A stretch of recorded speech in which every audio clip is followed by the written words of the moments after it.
19-year-old. Modernism was very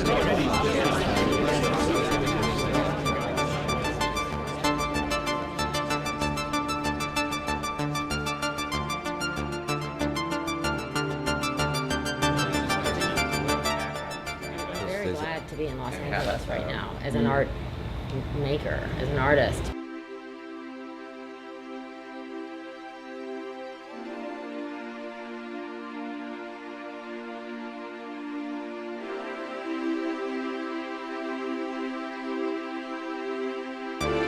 In the making of your work, when you go from the conception of an idea and then working through a process to the completion of your work, how important is the process in thinking through the work itself? I come up with an idea, and the idea changes constantly. So what I've learned over the years is never to have a view of the finished product, because if you try and establish that or to try and get that finished product, it just never happens. So what I do is I let the whole thing just feed along as it goes. So I remember someone was saying to me, never orchestrate the painting, let the painting orchestrate you. And this is what happens. And so things will just automatically change. And halfway through that process of drawing it up or painting it up, you get to a point where it's just not working. And it happens in every painting, it's just not working. But you just have to keep on pushing through. And sometimes it's better to make a worthy mistake or a bad painting, and to learn from that to go on to the next one. But they do change. And once you get over that little crux and you start going down the hill a little bit, things just gather momentum and things just start to finish off themselves. So I never have a finished product in mind. And sometimes, there has been occasions when if things are not working, then I'll just turn the whole thing upside down and start again, And that's usually a nice thing, because then you're, deconstructing and then reconstructing. And I think that's what the basis of my paintings are. I construct something, then I'll blacken it all out with various glazes, and then reconstruct backwards and forwards to the point where it starts to say, okay, we're nearly finished now. And when he says finished or she says finished, then that's it. When do you decide it's finished? Oh, well, the painting tells me that. Right. That might sound really funky, but it does. Because I used to have this issue where I used to have these two people a person on each shoulder going, just do a little bit more. No, stop. Do a little bit more. And when it tells you to stop. Because if you just put another stroke in, another light in, you'll have to do something down here to balance it out. So when you hear the words stop, and just put it aside and leave it. And I usually leave them for a week or so. Yeah. And I don't look at them, and then I'll come back and I'll just see whether it needs tweaking somewhat or whether it just needs to be left alone. But I have to be very careful that if I do tweak it, that I could be there for another couple of days trying to balance it all back out again. So it's a labor of love, but it's it's like any good relationship. There's good bads and indifference. I was going to say, one of the things I remember back from when I used to paint was I would sometimes look in the mirror at work. Ah, right. Which is why we've accelerated that process being for a week. See, I usually just, if anything, if things are not working, I just turn them upside down. Yeah. And then have so a you look. literally do turn the canvas upside down? Yeah, just turn it upside down and just have a look and just see how things start to balance out. Because it is a balancing act, to a certain degree. And I'll just see how things are actually working in the scope of the whole sort of canvas. Wow. So anyway, the 3D works. 3D works. Well, what have I done? I've just done the installation. I'm just trying to think what other things I've done. I did do a whole stack of girders. I was fascinated by I-beams, as I think the Australians call them, but I call them girders. Yeah, I call them. And also because of that Dom and Long reference being, these were the people that from from Middlesbrough, just outside Middlesbrough, actually produced all the steel for the Sydney Harbour Bridge, you know, the Newcastle railway station, so on and so forth. And I just had this idea of constructing a large pile of girders. But that's again still probably work in process. You know, I'm just trying to. I mean, I think the majority is probably 2D rather than overly 3D. I can't really think other than the installation work that I did. You know, as far as a larger 3-dimensional work. I mean, I'm not a sculptor or anything like that. But yeah. It's interesting that with the 3D work that you've done, that you're still using literally industrial materials, as opposed to an industrial landscape, and it's still. Well, you know, there's just a beautiful warmth. I mean, I just take. I mean, somebody. You know, the funny thing is that people that know me just give me things like this.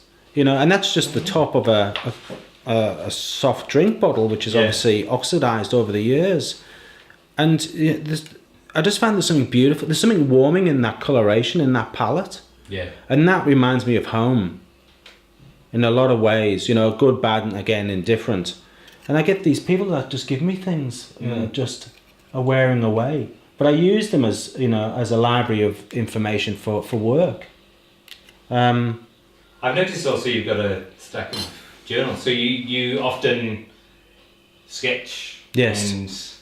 Yeah, I do a fair amount of sketching on, you know, especially in and around Newcastle. Yeah. And sometimes what I'll do is I'll just use that sketch as however dull it may be. You know, for example, you know, I mean, they're just very, very basic drawings, but with that information, that then gives me the foundations or the outline of a painting. Then I'll put that away and just work on memory. For the remainder of it. So these last paintings that I've just done, they were from just drawings that I had done of the coal stacks. And once that shape or that organic shape has been produced, then I'll put that aside because that's all really I need. And then I'll just work on that. And then all of a sudden something will formulate as a question from the past. Then I'll try and weave that into try and come up with an answer, you know, on a personal perspective. But yes, many journals. I think it was one of those things when I went to art school. It was just nutted into you, you know. Where's your journal, Devine? Where's your journal? You know, and you know, maybe me. Well, you know, I have these periods and lulls of where I won't do a great deal in the journal, and all of a sudden it's quite fever pitch. But I think that also comes back from when I was at art school, and you know, you'd have that 6-week break, and you were supposed to do a drawing every day, and you would leave it till the Sunday before the Monday you went back to school, and you'd spend all day drawing however many drawings you needed to do, and they would just look at it going, "You did those last night, didn't you?" And because of their experience, they knew. You couldn't pull the wool over their eyes at all, you know. Couldn't at all. It's interesting that you use it as a process of, it's almost like the process itself rather than the outcome is one of committing it to memory rather than taking it down. Sorry. Well, you were saying when you do the sketches, then you use the memory of what you've sketched rather than the sketch itself. Yes. So the process there actually becomes what you're capturing rather than that's just purely just a byproduct. Like a little bit of a reference point. Yeah.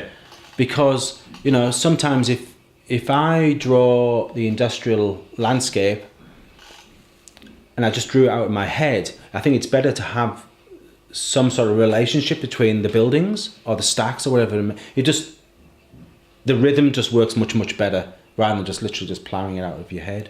And so sometimes that's all I'll use that for, is just that reference point. And it might be just a case of having the distance between two tanks and knowing what that is, you know. So but then that sort of process of memory starts to overtake the work and guides everything along. One of the things I've been asking people lately in these interviews is the role that music plays in the studio. Yes. What can you tell me about that? Oh. Your practice. Right. Well, when you guys first came in, obviously I've got classic FM on, okay, and I think I'm just sort of mellowing in my old age, being all of 45. But the reason being is that I don't really want any distraction. I just want to listen to the music as a background. Yeah. But sorry, going back to the question, the music is very important. Yeah. And what I used to do when I used to paint or do work, I used to do a couple of things. I used to involve the senses. So obviously your hearing, your taste, and your and smell, and So I used to eat digestive biscuits. Okay, I used to listen to music from, when I was in my teens, which was a big influence. Yeah. So or anything from Jethro Tull to Led Zeppelin, all the old cronies basically. And I'll put that on because there'll be various songs or moments that will trigger something. And you go, oh, right, okay. And Yorkshire tea. And it might sound really bizarre, but it heightens moments and clarifies things that had gone on many, many years ago. I did an artist talk at the Regional Art Gallery some years ago, 2010 it was, when I had a show with Peter Gardner. Yeah. And I instructed the staff to get Yorkshire tea, digestive biscuits, and I wanted to put a little bit of music in the background, nothing heavy. It was going to be a bit of Jethro Tull or something, okay? Because I wanted these people to experience the senses. Yeah. And it was really quite interesting because there was a few people that come up to me after the talk going, that was Yorkshire tea, wasn't it? That was the digestive biscuits. I'm from Middlesbrough. There was a few people from the northeast that now obviously lived in Newcastle, Australia for quite a number of years. Yeah. But it was interesting that they said, I hadn't had a digestive biscuit for 20 years or something, but yet it's brought back memories. Yeah. And I thought, that's very interesting. But that's what I used to do. Not so much here in my other studio. It's funny because art theorists love to cite, there's an example from Marcel Proust's Memories of Things Past, where there's this taste of this tea cake, and people love to cite this because it's Marcel Proust and it's French and it's 19th century. But I think the digestive biscuit is just a good enough analogy. I understand that a lot better than the taste of a Madeleine cake. Absolutely, digestive biscuits for me are a similar thing. Hot sweet tea. Yes, that's exactly. Pot noodles. Pot noodles. Oh, chicken pot noodles. Oh dear, that's all. So people should get rid of Proust and stuff. Yeah, that's right. But it's amazing what happens, and I usually get a bit of a parcel home from the relatives, involved in Yorkshire tea, because it doesn't. You can get it here, but it doesn't somehow taste the same. It's incredibly evocative, isn't it? I think in the same way as music often is. Yes. The taste and the smell of things. Yes. But I think it's one of those things that just helped jig the memory along. Yeah. Because the thing with living in Australia, I don't know whether you found this, but when I first moved here, I knew there was something that was not quite right. And I didn't know what it was, and I'd be driving around, and we lived in Newcastle for 12, 13 years or something like that. In the very early stages of studying art, when I went back to TAFE, I was driving along, and suddenly it dawned on me that it was a case of not having memory here. So, we went to Civic Park. I've got no memory of Civic Park whatsoever, whereas other individuals I've lived are born in Newcastle will have, the first kiss, the first fight, the first, overindulgence in alcohol, for example. I don't know. All those things happen in Civic Park. I know, exactly. So I didn't have any of that. And then it suddenly dawned on me that I had no memory of this place. Yeah. So I had to draw on my memory, which was back home. But the only way that I could actually do that, I couldn't, ferry backwards and forwards there, but I had to get items from there that I could actually entice the senses, i.e. the tea, i.e. the biscuits, i.e. the music, to formulate more the memories that I needed or didn't need to work, to produce these paintings. Yeah. And I'd actually silk screen them on. And I'd just go, and I'd usually do 55 at a time at the old place on a table, And then like dominoes, I'd actually just move them all around, place them back in together, and then silk screen again, and that would be multiple layers to the point where we get this, and then I'd leave it and it would oxidize with the moisture in the air. And what I've done now, because that was simply just the foundation of the installation, I had, like I mentioned, quite a number of these, so I had to utilize them in some way. And obviously the perfect way of doing it, because this exhibition that's coming up is all about industry, and this in itself is all about my personal industry of back home, and all those little facets that we spoke about the family unit, and you know how people worked in the British Steel and ICI, that type of thing. So there's comments in here that people made to me while I was at school. You know, he'll amount to nothing. You know, things like, I mean, very negative comments. You know, because you know I just didn't apply myself at school. The only thing I applied myself was art, and the reason for that is because of the support that I had from the school teacher. You know, and he's the only person that give you encouragement. And if the same was done in whether it be English literature, you know, biology or the sciences, then the same would have happened, but it just didn't happen, you know. Yeah, well, these paintings are from the last solo exhibition I had, which was called Mass, and basically it's a combination again of two locations, one being the Lake District, the romantic side, and the other side being the coal mounds of Kooragang Island here in Newcastle. And so basically what I tried to do is to forge the two together. These markers here are basically in the field of the coal engineering markers, but I see them as snow markers. So it's that sense of finding your way home, basically. So what I try to do is to try and not meet the two areas together and have that that lesser link between the two. So basically what we could do is we could turn the painting upside down and we could have, in essence, a snow-covered mountain. Yeah. So, but these were, I mean, I'm quite taken by these masses of that just dominate Kooragang or Cormorant's Way over in Newcastle. You know, and people, and there's a lot of controversy about them, you know, because of the dust, because of the economics, and all of that. But I just find them absolutely beautiful, and especially at night, you know, they just silhouette amazingly well. And again, you know, it could be anywhere. I mean, it doesn't necessarily need to be a coal face or a coal mound. I mean, you could see whatever you needed to see in that, you know, as far as a part of part of the Alps, for example. But I quite enjoyed doing this. I mean, this was also, it was peeling back a lot of information and going to the bare bones of the image rather than being, sort of laboured in the sense of being a draftsman as the paintings that I would normally produce. And it was just freeing up a little bit more. I mean, I did quite a number of these, as well as prints. It was quite a nice exercise. To me, they seem like sublime industrial landscapes. Because when I think of that huge stack of coal, that is always being moved around in the size of those machines, which to me they always seem like dinosaurs. Yes, that's right. Something amazingly huge about them.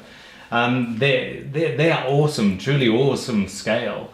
And when I look at these, they have that sense also of a kind of a 19th century sublime landscape, you know, with a very dark foreground and light background. Yes. I mean, I try to bring sort of those elements of Sublime into the paintings, that there is a little bit of sort of shock and awe and the enormity of it.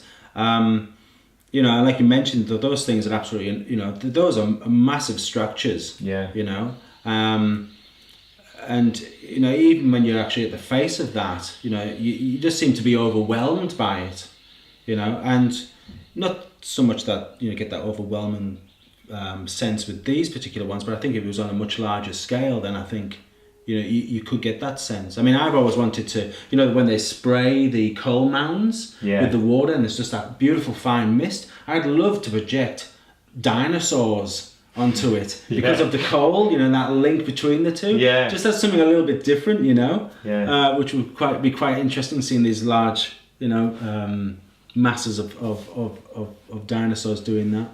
But I find that, I often think about this. I mean, essentially it's fossils that have been dug up and then they get sent. I mean, the vast majority of this ends up in China. That's right. Yeah, and there's, the building now, the fourth coal, thanks to Mr. Tinkler. But, there's like I say, there's a lot of talk about this, and especially now because of the coal dust and the links with cancer and that type of thing. But, there is a little bit of political ammunition in some of these, just by the method that I painted.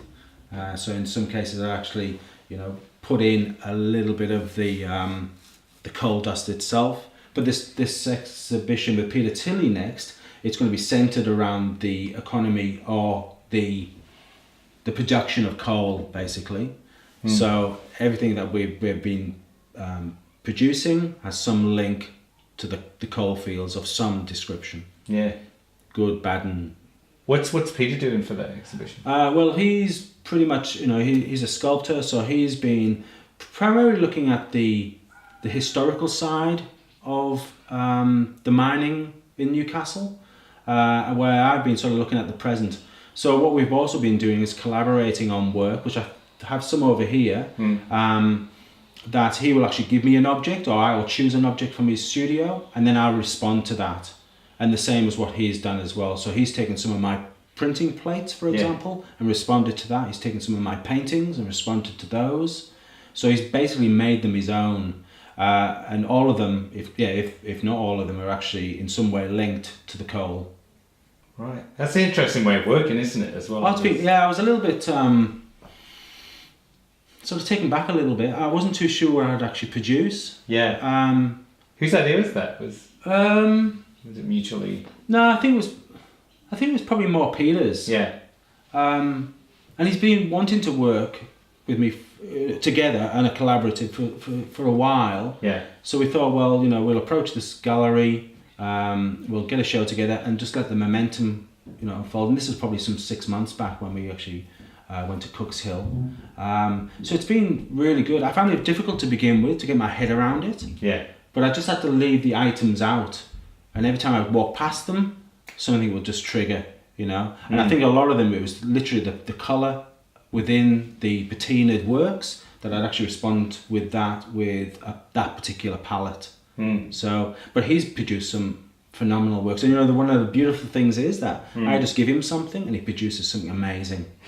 It's absolutely stunning, and the work that he's done is beautiful, absolutely beautiful. So hopefully it'll be a great show. But I think the hardest thing is going to be having two individuals as far as with their work, and then the collaborative work, and how it's all going to sit cohesively. Really interesting, So we'll see how it works. It should be interesting. Your way of working seems very intuitive. Like, you're saying you leave objects out, or you'll draw in a sketchbook and then you'll let that brew for a while. Yes. So it seems to me that you have a great deal of faith that, in some ways, just leaving things on the back burner. Yeah, because it's going to work. You can obviously labour over these things. To a certain degree, I do. But if you fight against it.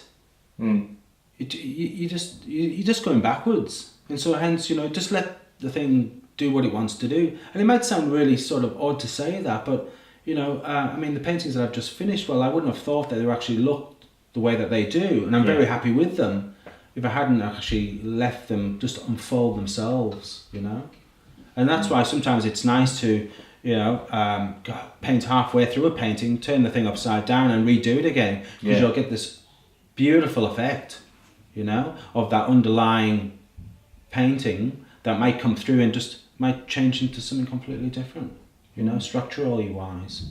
But it's been good. I wish I had more time to do more paintings for Peter, but I think we'll probably have more than enough work But I think this will probably continue, you know, as far as just in the same vein of what I've been doing over the last couple of weeks, because I left it a little bit late, but that's just me, you know.